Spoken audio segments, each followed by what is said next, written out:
Good evening, everyone. A happy almost Bastille Day. Happy birthday, Gail, tomorrow. For those of you who don't know, it's Gail Ross's birthday tomorrow. I think I just revealed a state secret, but it was worth it. I'm Lissa Muscatine. I'm co-owner of Politics and Prose, along with my husband, Brad Graham, who's here.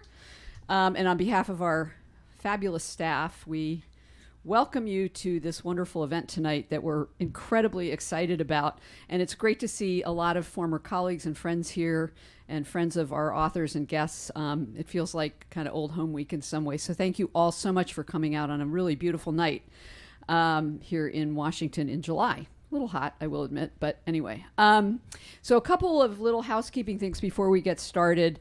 Scott and Sari have signed books already. They're not going to personalize, just in the interest of keeping everybody safe from the dastardly new COVID variant.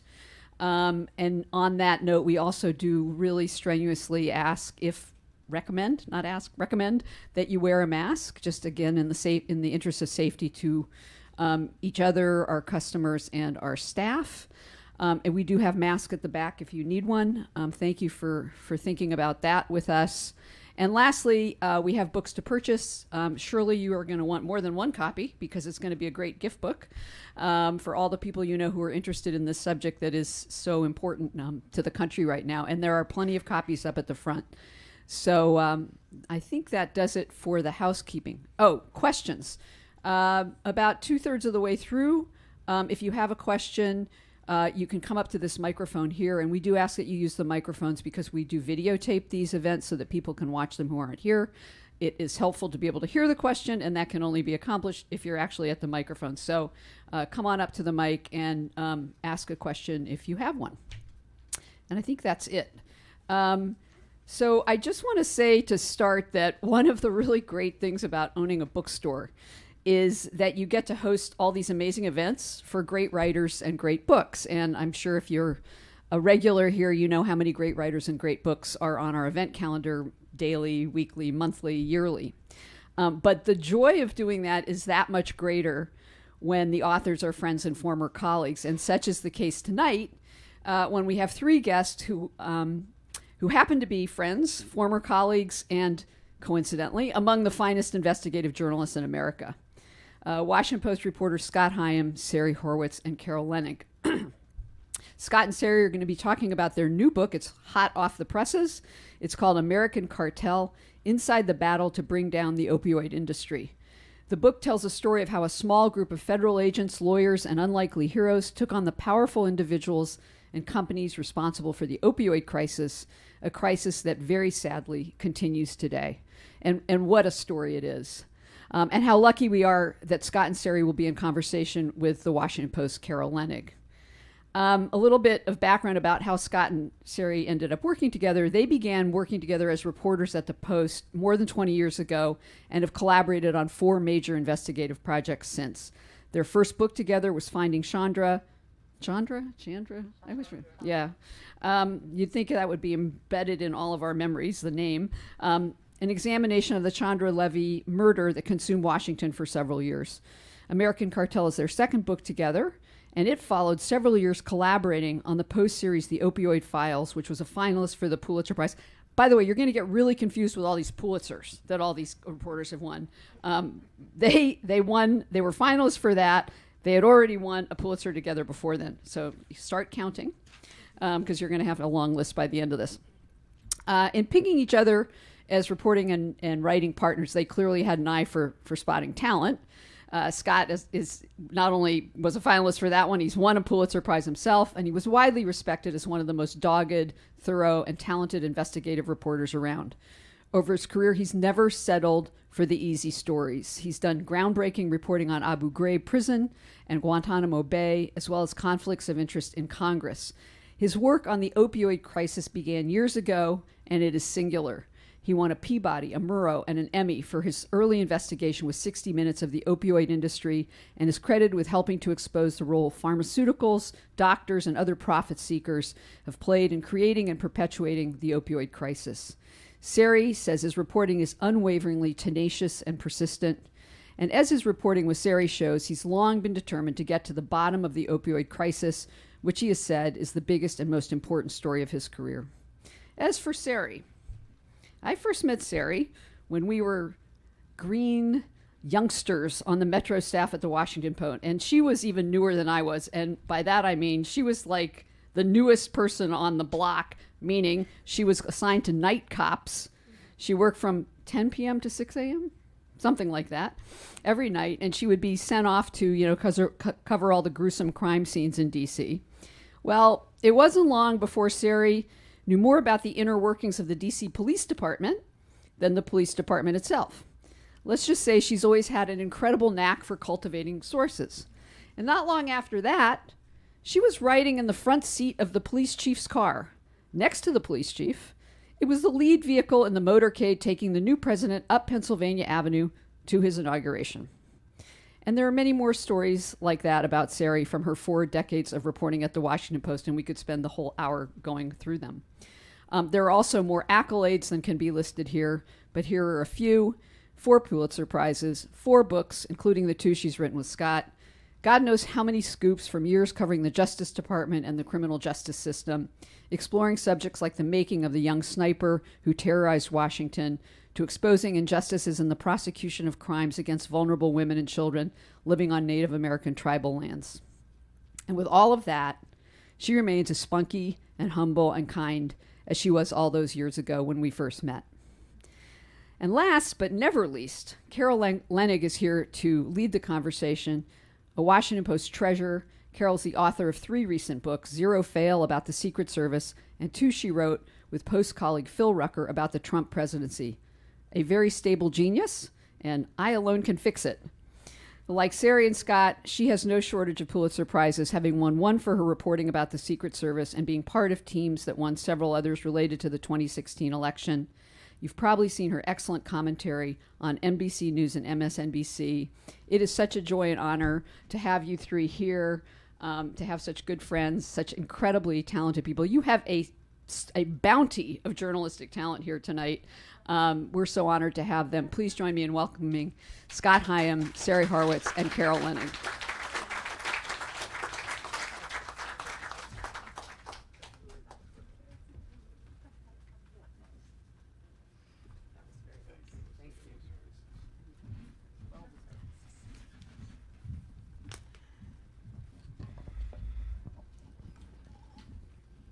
Okay. I think this is on. Can you guys hear me? No. Hello?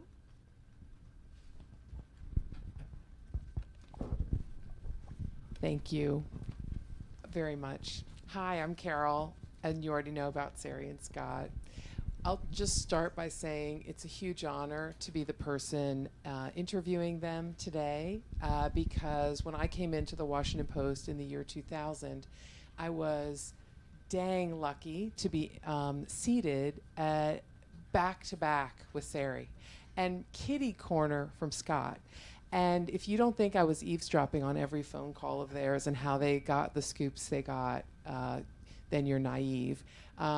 I remember the day that Sari, she's always whispering into her phone kind of like this, and I was back to back with her, and she would be like, "You've got to tell me. I mean, you've just got to tell me." And I completely adopted that strategy in my own reporting. She popped up one day and dashed out the door, and I found out later it was because a great police source of hers, right at the heart of the Chandra Levy investigation, was letting her know before many of the senior leaders in the police department knew that they had found the bones of Chandra Levy. And she was gone, like Roadrunner gone. Watching her and Scott work together was foundational for me, and I learned a lot about investigative reporting from watching them at work. So impressive. So I'm delighted to be here, and I want to start just really simply, like the most basic journalistic question. I'm going to start with you, Sari, and say, how did you guys get into this story? What was the spark that started it all? It's so interesting to be interviewed by an investigative reporter for the Washington Post. Okay, is this on? Okay. It's great to be interviewed by an investigative reporter. First, before I answer that great question. I just want to say I'm thrilled to be here. My favorite bookstore in the world. Very exciting to be here with neighbors, friends from all over, my family, our publisher, Sean Desmond from 12, who came from New York with our publicist, Megan, and of course the great Gail Ross, our agent. So really happy you're all here. How did we get into it? So I was covering the Justice Department. Scott was working on stories about and a series about prescription opioids.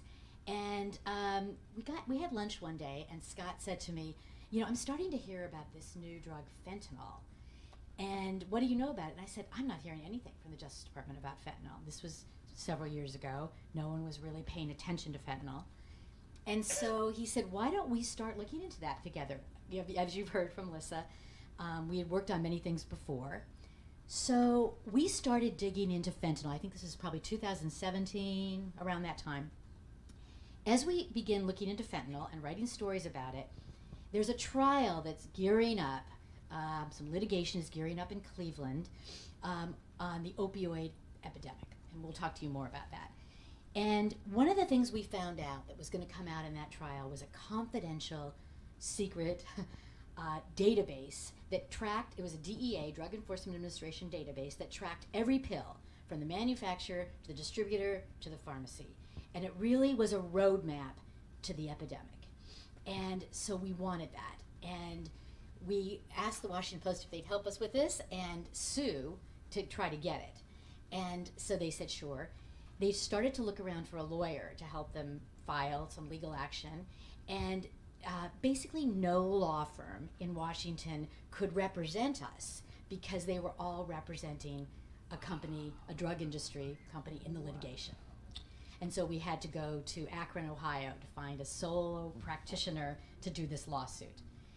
And I'll kind of wrap the story up quickly, but basically we lost at the district level. It was appealed to the Sixth Circuit. We won, and we all of a sudden on a July day in 2019 got this massive database that showed where every pill in America went.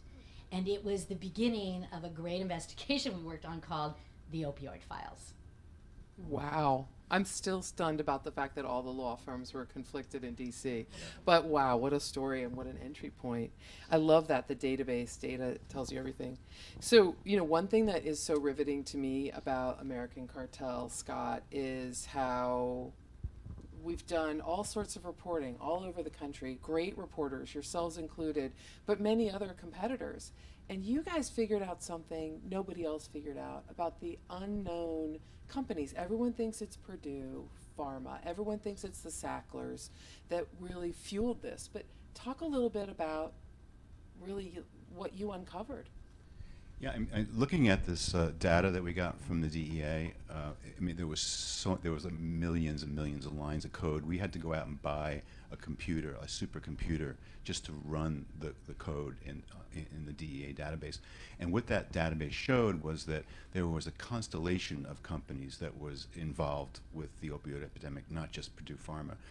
And Purdue Pharma actually was kind of low on the list of manufacturers, because this database showed how many pills each manufacturer made, how many each distributor distributed, and how many each pharmacy dispensed on the retail level. And so there was one company that popped up called Mallinckrodt. They actually had even a weirder subsidiary called Spec GX. We'd never heard of either of these companies. Mallinckrodt's the parent company. They're a 100-year-old company based in St. Louis, and they produce 30 times the amount of pills that Purdue Pharma produced. There were a bunch of other manufacturers in there that we had never heard of that produced way more than Purdue Pharma. So we started, doing our reporting and talking to lots of sources and people in the industry, and quickly realized that Purdue, even though they kind of lit the fuse of this epidemic, these other companies kind of turned it into an inferno. And so we just started kind of digging into who all these other companies are, and what their responsibilities were, what they knew when they knew it, and we quickly began to realize that there was a much larger story to tell here.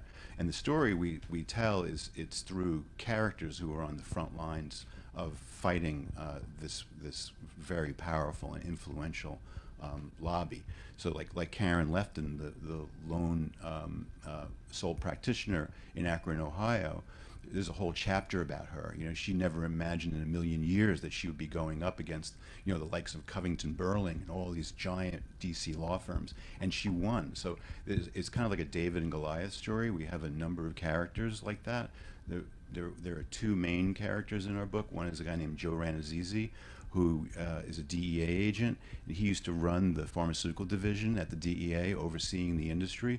And so the first part of our book is like a detective story, and he's trying to figure out where all these pills coming from, who's responsible, you know, what is it, you know, how is this happening, why are all these people getting addicted? And he realizes that all these pills are being leaked onto the black market by these companies, and they basically knew it was happening. And so he and a team of agents start to go after these companies. They quickly run up against this incredibly powerful and influential lobby in town here that basically shuts him down. He gets removed from his position. His team gets disbanded. And the second half of the book picks up with a guy named Paul Farrell, who is a small town lawyer in Huntington, West Virginia, and he's sitting at a breakfast table with his family, and you know they're seeing the story that's in the Charleston Gazette about how a bunch of drug distributors had sent 700 million pills into this little tiny community, and his brother, who was a fighter pilot during the Iraq War, turned to Paul and said, you know, isn't this what you do for a living, Paul? Can't you do something about this? And so he launches this what's become now the most complex and largest civil action in American history. And that's a great overview of the book, the two parts. Let me step back a little bit about Joe Ranazizi. Sari, tell me what he spots, when he spots it. You know, when you're a detective, an investigative reporter, a prosecutor, you're always looking for the trail. Walk with us on his trail. What does he see? What's the crime he envisions? Well, he's on the ground, Joe Ranazizi. And let me just tell you, get a little bit of his background. 30 years with the DEA. He's also a lawyer. He's a pharmacologist. He's very senior and very passionate about this issue. He's on the ground. He's seen lots of people dying all over. And he starts to go after the pharmacies that are selling online. And then he quickly realizes this is so much bigger than this. And he goes up the next level. So let me just explain. The supply chain for opioids starts with a drug maker like Purdue, like Johnson & Johnson, like Mallinckrodt. Then you've got these distributors that most people haven't heard of, AmerisourceBergen, McKesson, Cardinal, and then you've got the pharmacies. And Joe spots the distributors, that they're doing something that's breaking the law. There's a law, the Controlled Substances Act from 1970, that says when a distributor sees that a pharmacy is ordering an unusually large amount of a dangerous narcotic, like an opioid, or if there's a weirdness in the way they're ordering, any problems with ordering, they're supposed to stop the order, go and see what's happening at Walgreens or Walmart. What's happening with these pharmacies? Why are they ordering 10,000 more than last month? And they're supposed to tell the Drug Enforcement Administration. These distributors were doing none of that. They were just shipping, millions and millions of pills into Appalachia, into Florida, and then eventually all over. And so he started using a tool of the DEA, an immediate suspension order, to shut down their warehouses and then to fine them millions of dollars. And sometimes with these companies, Cardinal Health, one of them, they would say, okay, we'll pay that fine. We will never do it again. And then a couple of years later, they do it again. And it's not like they're shipping aspirin. They're shipping dangerous narcotics. And so that's what Joe was doing. And as he was so successful in shutting down these warehouses and finding these companies, as Scott said, they started to fight back. And they started to fight back against the DEA, but also they decided we have to destroy Joe Ranazizi. Let's hear that story, if you don't mind, Scott, because I was stunned. You know, I covered the Obama administration. I covered the Trump administration. I was stunned that it was the Obama administration that really gutted this program. Tell us a little bit about what happened with Joe and the gutting. Yeah, we were surprised by that too. So basically what the industry did is they tried to they tried to blunt this assault by the DEA by going to the DEA itself and hiring the best and brightest people at that agency and bringing them onto their payrolls and paying them $300,000-$400,000 a year to work for their companies. So they brought in these highly trained experts, and then they also hired a cadre of lawyers who used to work at the DEA and the Department of Justice, and they put them on their payrolls. And big law firms in town also hired these people to represent these Fortune 500 corporations.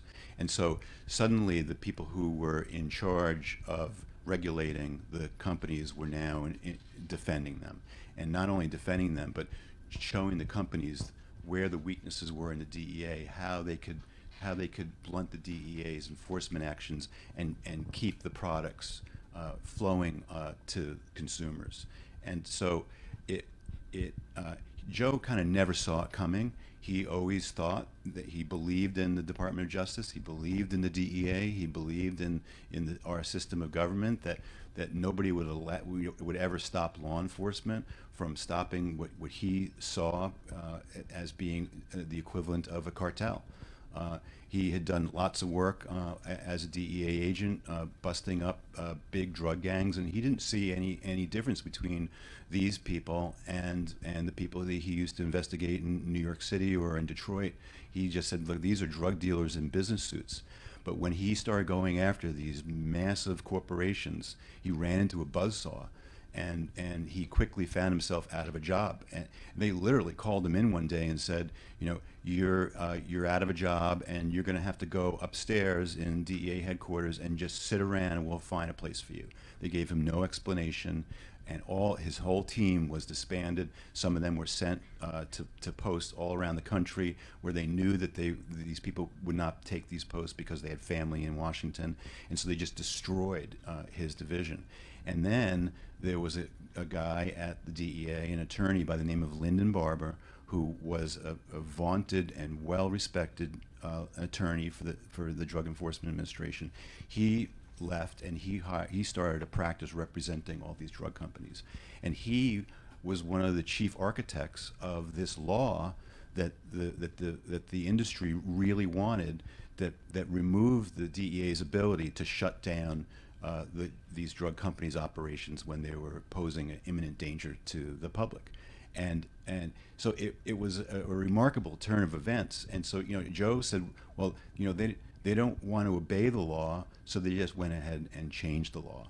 And they changed it by rewriting about 3 lines in the Controlled Substance Act that had been on the books for 40 years, and it completely upended the DEA and undermined its ability to go after these companies.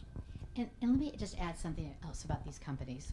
So Scott and I were shocked about a lot of things we found when we were doing our 2 years of reporting. But I'll tell you something that was the most jarring, I think. We traveled around a lot to some of the hard-hit communities, West Virginia.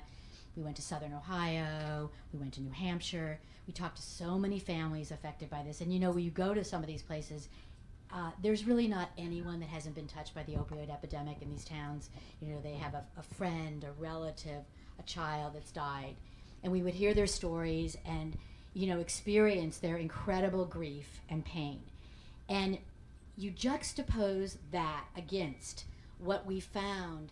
We were able, in this lawsuit that we filed, we told you about, we got a lot of documents, thousands and thousands of internal documents from the companies. And in those documents were internal emails that showed the company employees laughing about the epidemic. They knew what was happening on the ground, and they were mocking addicts.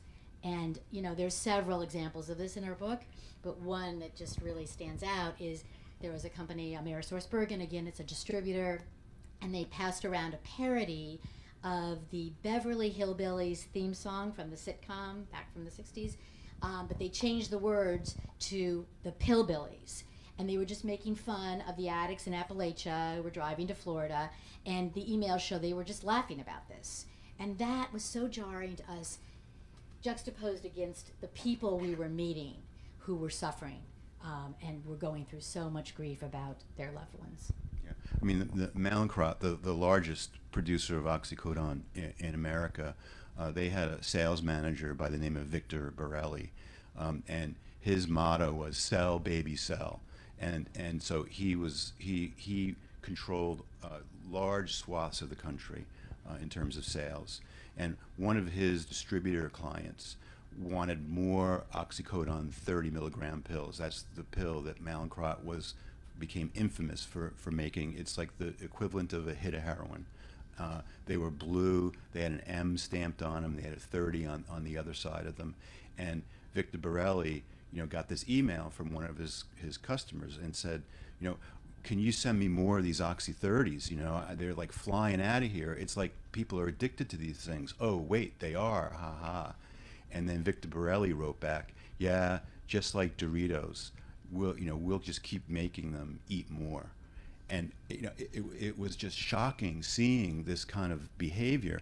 And when we got this email, we confronted Mallinckrodt with it and said, this is a guy who was on your payroll for many, many years. We were looking for a response, and and Mallinckrodt's response was, well, he's not on our payroll any longer. He's long gone from the company. He's not representative of our corporate culture. And then we saw that every year that he worked there, he got more and more bonuses while he was selling more and more oxycodone, and not small bonuses, like 1 year 130, then 150 grand and 160 grand. I mean, he was getting bonuses by this very same company that was saying that this was not their culture, and in fact it was their culture. It was the culture. It was their culture to the point where the DEA said this in a PowerPoint presentation, that they were a drug kingpin. They used those words. So I'm so glad that you both brought up those stories, because the Doritos one was definitely one I wanted to ask you about. But I'm also glad you brought up confronting Mallinckrodt. What you guys know some of the people that are in your book that are essentially the enablers of this revolving door. What did Jamie Gorelick say? What did Jimmy Cole say? What did Senator Whitehouse say and Marsha Blackburn say? People who gutted the law. Chuck Rosenberg, a lawyer I know really well, who was at DA. What was their answer for why they got rid of forgive me. Rannazzisi. Thank you. I can never say it right. Rannazzisi, and why they gutted the law. Let's start, Sarah. You tell me a couple, and Scott, you tell me a couple. Well, that's a lot of different people, but I'll start with, after this law passed, and the Washington Post started writing about it and saying, hey, look what just happened. They're gutting, at the height of the opioid epidemic, thousands, tens of thousands of people are dying. They're gutting the Drug Enforcement Administration's ability to go after the companies.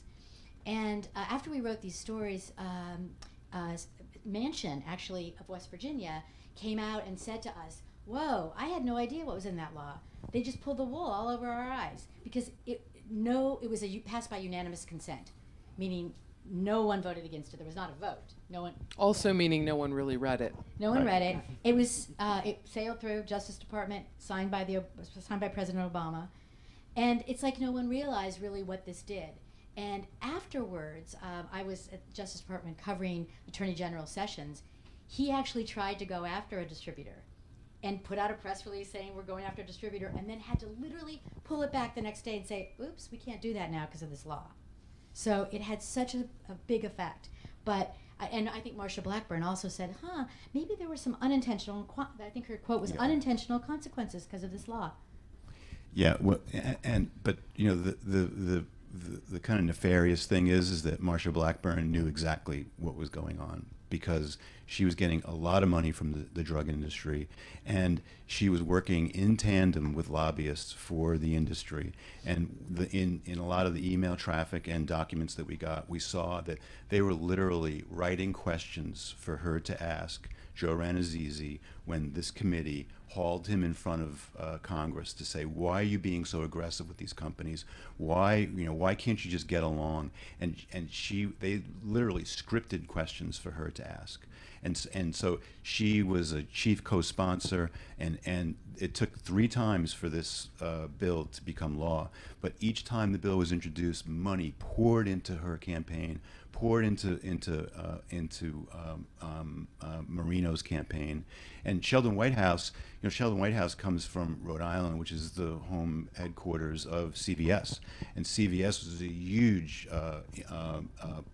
driver behind this legislation. So, when you confront them, they just say, well, I was just representing my constituents, or I was just representing my client, or the DEA was being too aggressive and we were trying to, work out a solution with them. But everybody has a justification for what they were doing, but at the end of the day, there's really no justification for what happened here. And we're talking here a lot about Washington, but I was going to tell you a story about what was happening on the ground in cities all over this country. People were trying to stand up to these companies. People understood what was happening, whether they were pharmacists or doctors, and they were trying to stand up. The companies were so callous about what was happening during the epidemic. And here's just one example. So there's a little town in Florida, Oviedo, Florida, and there were some Walgreens stores there.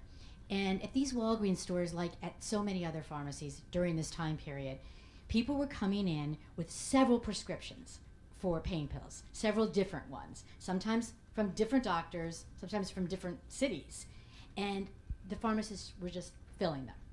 And in the parking lot of these Walgreens, it was an open-air drug market. People were taking the pills out then, crushing them, snorting them, and it was clear they were drug users and drug abusers.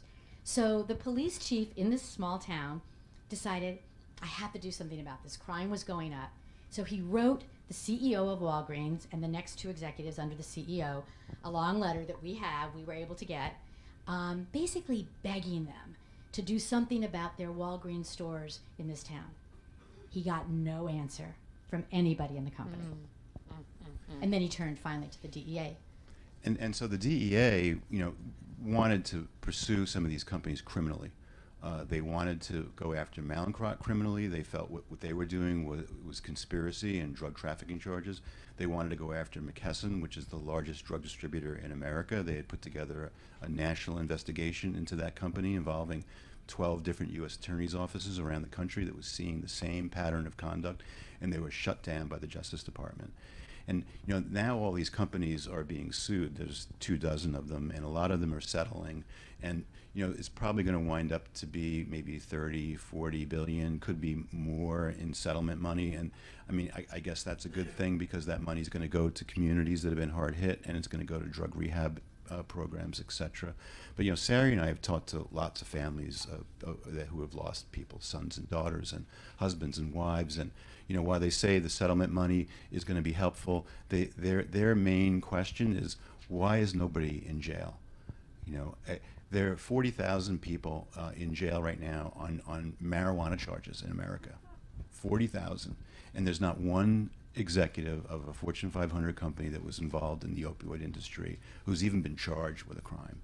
And that, to the mind of the families out there, and there's so many of them, that's the true crime in what's happened here. And that's really, oh no, I'm sorry. Thanks for letting me interview you. That's all right. I was just going to say we dealt a lot with the first half of your book. The second half of your book has this amazing character as well, Paul Farrell, who you mentioned earlier. So let's kick it to you, Scott. Tell me a little bit about what Paul faces and why ultimately he is both successful and fails. Yeah, so Paul is kind of like I wouldn't call him an anti-hero of the book, but he's another kind of like David figure in this David and Goliath battle. He's fairly young. He's in his 40s when he gets into this case, and he realizes that he can pursue these companies by using public nuisance statutes. So it's a novel idea that these companies are creating a public nuisance in these communities by spilling all these drugs onto the street, and all these people are getting addicted and overdosing. And so he starts to file cases across the country, and he's an aggressive, really smart. I always joke with him, he's the smartest man I've ever met from West Virginia. He's a really smart guy, and he's really driven, and he's a little cocky, and he's a little arrogant, but suddenly, the rest of the mass tort world, and there are probably people in this room who are familiar with this world. We were not, Sari and I, but it's a whole other club, and it's a fairly closed society of mostly men who are or very high caliber lawyers who go after the big fish. They go after the Johnson and Johnsons of the world and these giant corporations, BP case, the Takata case, Volkswagen, etc. And they all kind of move together like a pack. And so this pack starts to see that Paul Farrell is onto something, and that his public nuisance theory might just fly. And so, but Paul needs help. He needs these people, and he needs more than just needing them. He needs their money. He needs these big, giant law firms' money to help him pursue this legal action. And so they team up, and it's kind of an unlikely, partnership, because you've got this guy Paul from Huntington, West Virginia, who walks around in jeans and T-shirts, and you've got these lawyers mostly from Manhattan who are dressed to the nines and who have made literally hundreds of millions of dollars in this space. And so they team up, and they have some successes, but they also have some failures, because Paul took some chances that maybe he shouldn't have taken with his last case that he lost to 3 distributors.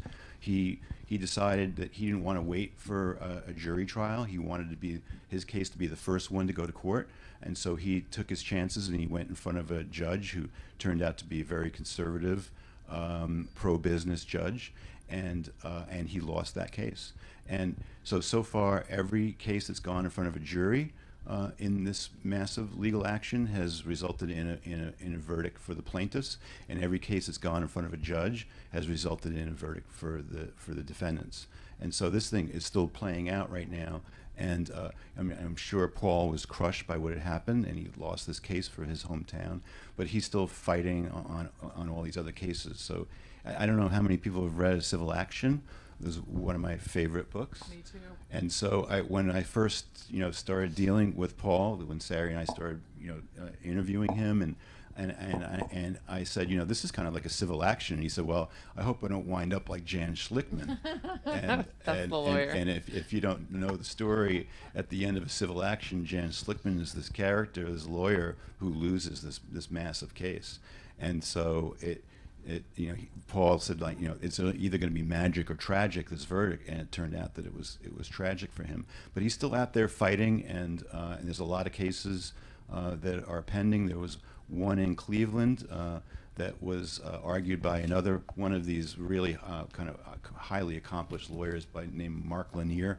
We had never heard of him, but he's probably the most talented and successful trial lawyer in America. And he went up against Walgreens, CVS, and Walmart in front of a jury, and he won that case. And that just happened. And those companies are probably looking at, the estimates are about $600 to $800 million in fines. Could be as much as $1 billion. The judges are trying to figure that out right now. Thank you. You know what I find the most heartbreaking about your story, your amazing investigative project in this book, American Cartel, is the number of people who die every day.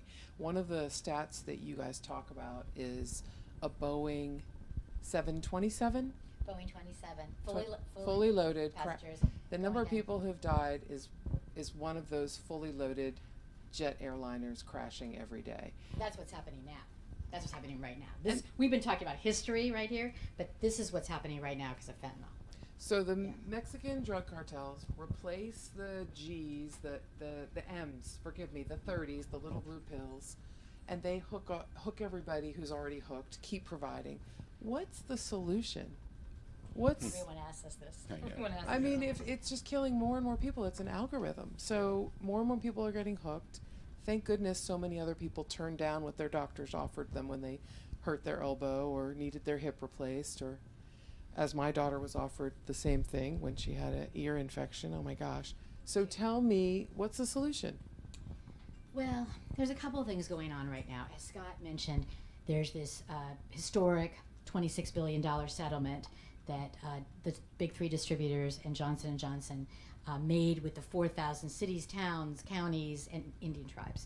And that money is going to be distributed over 18 years to localities all over the country. And hopefully that will get on the ground soon. I think it's starting now, for treatment and addiction treatment, prevention, and education. And education is so key in this, and we've been talking about this a lot, because with fentanyl is just pouring over the border. And Scott was just there and saw it. Like, they catch, the agents that are on the border catch a truck going through, and they catch one and 6 more get through.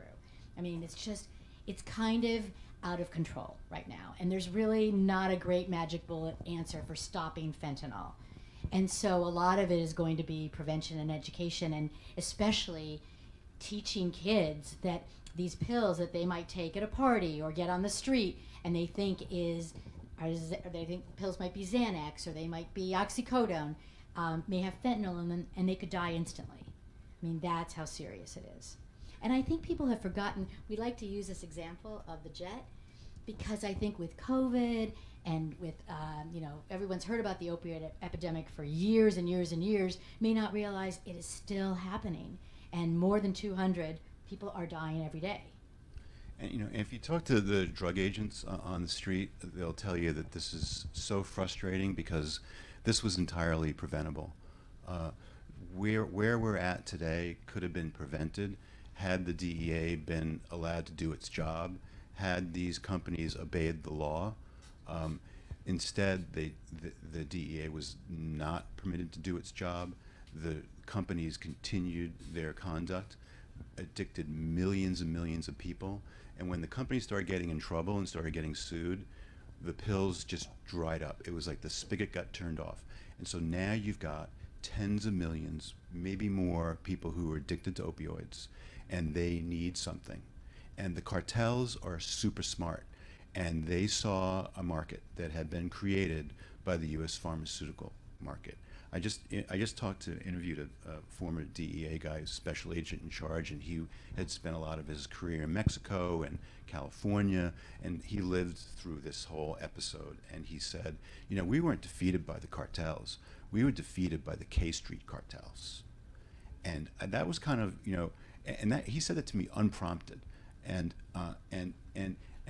the drug agents on the street and on the border are so upset and so frustrated because they believe that this could have been totally prevented. But instead, what's happened now is the cartels are making pills that look exactly like that Mallinckrodt 30 milligram pill that was so popular on the street, and they're counterfeit fentanyl. And like Sari said, I've been down there twice in the last 6 weeks or so, and there are like garbage bags filled with these things coming through the border.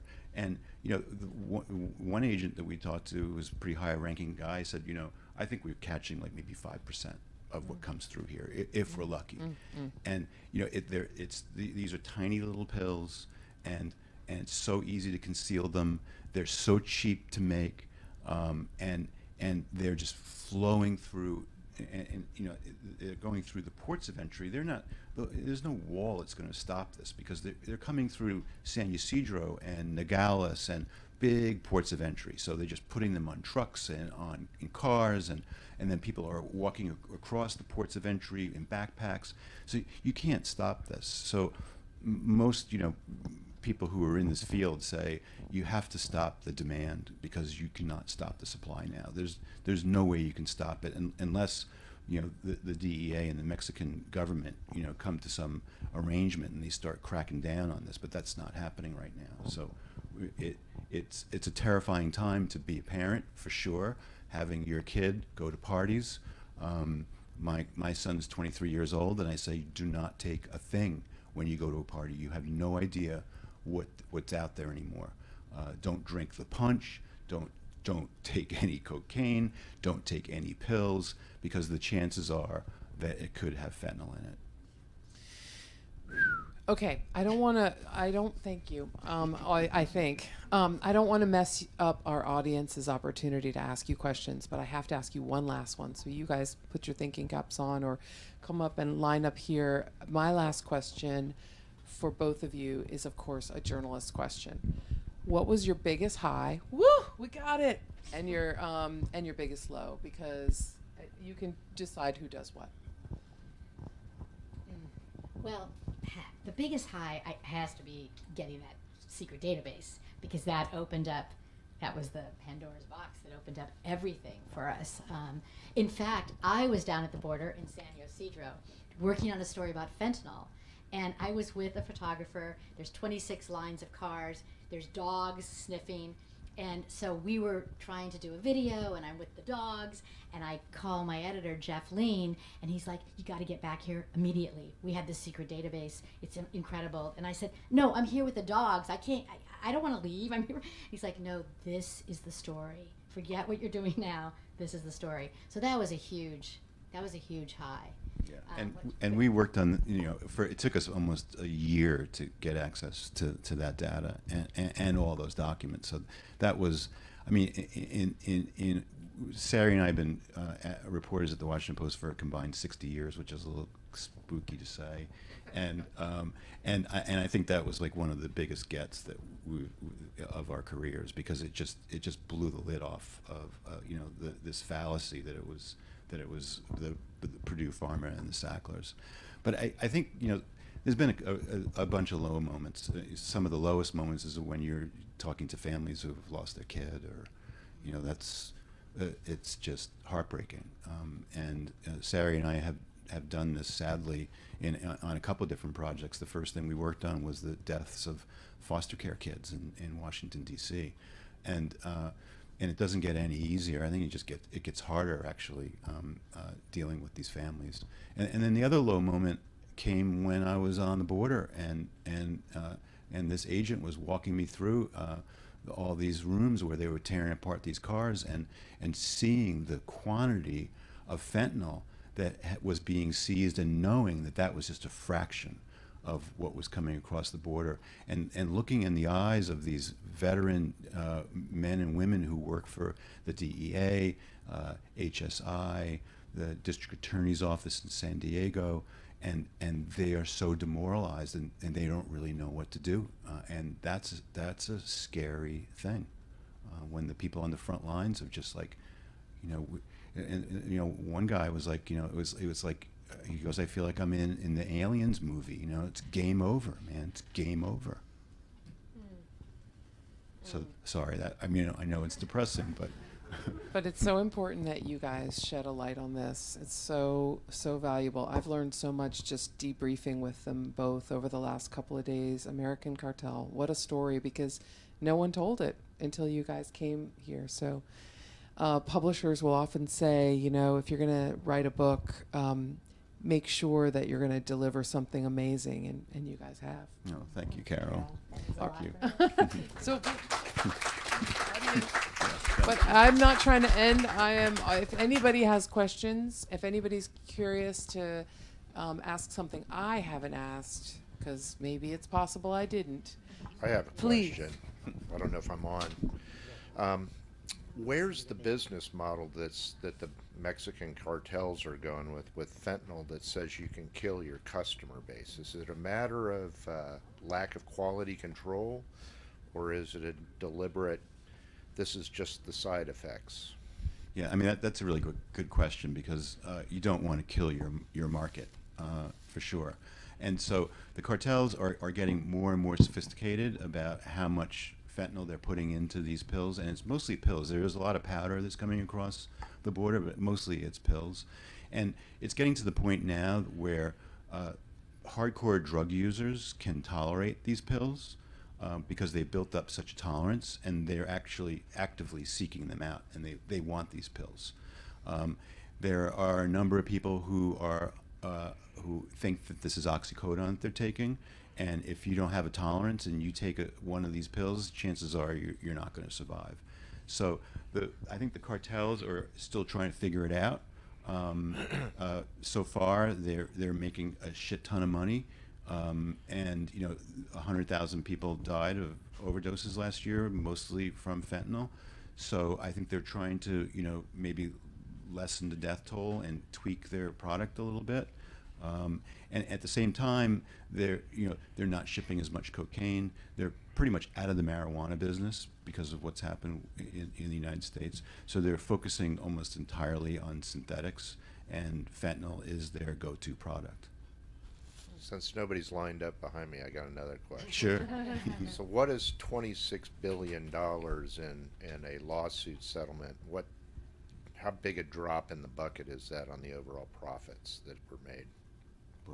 Well, this will put it into perspective. The day that deal was announced, so it's McKesson, AmerisourceBergen, Cardinal Health, the three largest distributors in America, and Johnson & Johnson, $26 billion. Each of their share prices rose. Yeah. I mean, we've seen that over and over and over and over. When a company gets fined that number, we saw it after 2008 with financial companies. We see it all the time, and it's their lobbying budget. Right. And the DEA agents will tell you that it's just the cost of doing business. Right. And it's a traffic ticket. And it's not going to change corporate behavior. Have They're you going to seen continue any to do it. evidence that the government is changing that law that will then make it easier? Good No. question. No. There were a lot of people who talked about it after we wrote about it, and then the Post and 60 Minutes did a joint investigation into it. And you know, they're like Marsha Blackburn saying, "Oh, unintended consequences. I didn't know this was going to happen." You know, Manchin saying, "Oh, you know, we had no idea. I'm still not sure if I believe him." But you know, and everybody said, "Oh, they're going to investigate how this happened, and they're going to have a committee hearing about," and none of it ever happened. And so that law is still in the books. Please Okay. come on up. Hi, I have to say hi Hi. to Sari. It's been 40 years since I've seen you. We worked together at Congressional Quarterly that long Oh my ago. God! Wow. Anyway, thank you. It was a great presentation and wonderful to hear all your investigative work. But I kept thinking of a question early on before the cartels got involved. What was the role of the doctors in this? Because as I understood, you know, you have to have a prescription to get this stuff, at least at the beginning. And I'm wondering if you had a chance to look into that at all, and if that comes into play in your story in any way. Yeah, you know, everybody touched this. The distributors, the manufacturers, Congress, the presidents, and some of them made it worse, and some of them ignored it, and the doctors certainly had a role. There were some very corrupt doctors who were running pill mills where they weren't even examining patients and then just writing prescriptions. And a lot has been written about that, and a lot of them have been prosecuted.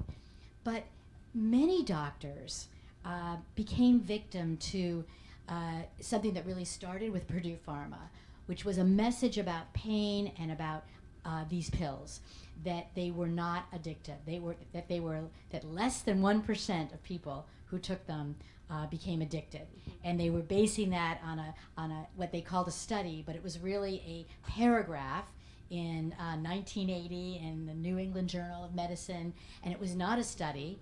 And they went around to doctors. They had representatives that went around to doctors and wined and dined them and said, and let me just do a shout out. Dope Sick really goes into this, the Hulu series by Beth Macy. I was just on a panel with her, and we talked about this.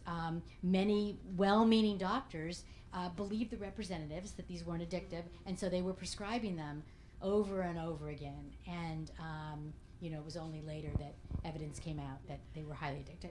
And is that changing in the medical community? I think it is, I from think just it really is. personal Yeah. experience, that they're much more cautious in prescribing these things now. So They are, and we hear a lot, and I thought you were going to ask this question, we hear a lot from people who say, well, what about legitimate pain patients? They're not able to get their medicine today. They're not able to get pain pills. And I think what's happening now is, you know, the pendulum swung very far the other way, and that's what we've been telling you about. And now it's kind of maybe swinging a little far the other direction in some communities.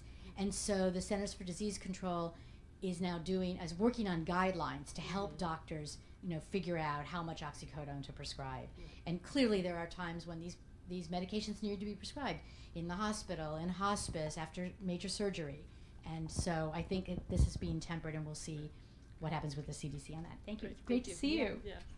Anybody else? Come on up.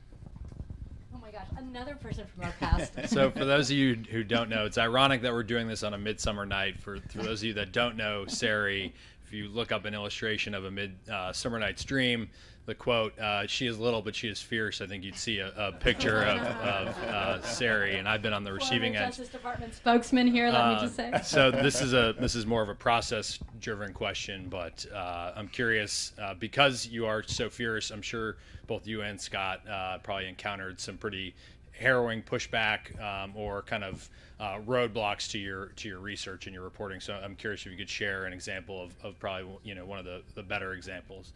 Oh, I have a great one. Okay, go ahead. That's funny. Well- Were you engaged in any pushback at any time? So, Carol asked a little while ago about a guy named Chuck Rosenberg, who was the acting administrator of the DEA at the time that the law was passed that undermined the DEA. And so everybody wanted to know, why would Chuck Rosenberg allow something like this to happen? And so we filed the Freedom of Information Act for all of his correspondence inside the DEA and with the White House. And we got back about 15 pages, and every one of them was redacted. And we've heard from And Chuck has never talked to us, refused to talk to us about it. some of the companies have contacted the Washington Post. We'll just kind of leave it at that, but Yes. certainly there's pushback. Oh, yeah. So this is going to be our last question. Goose. Hi. Hi.